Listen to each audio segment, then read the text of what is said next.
Let's say you spend the whole morning inside your perfectly controlled modern home. You step outside for half an hour, and what tends to happen is you burn almost instantly.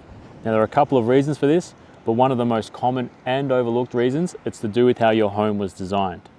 Now, most modern homes, including those of the passive and eco variety, what they strive for is complete environmental control. That is controlled temperatures, airflow regulation, and humidity. So what that results in, it's a static internal environment that is disconnected from the outside world. So if the sun is shining and it's really hot, or if it's raining, or if there's strong gusts of wind, you wouldn't know.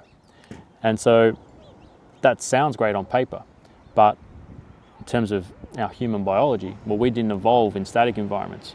We evolved in dynamic ones. So when you replace the natural variability with this mechanically controlled static environment, well, it slowly disconnects your body from the natural world, and therefore it disconnects your biology and your overall health, because you don't receive those natural signals that are needed to be able to manage the conditions outside.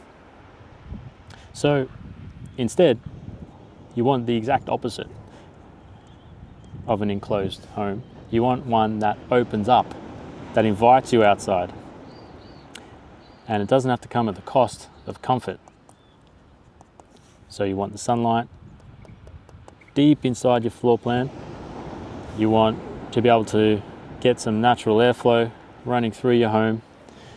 And you want to be able to experience nature outside, because that's the cornerstone of health, is found in your biology. And so you need to be able to connect out to the outdoor world. So put bluntly, designing for comfort is easy. Living in tune with your biology, well, that's the real skill. And if you want to learn how, let me know.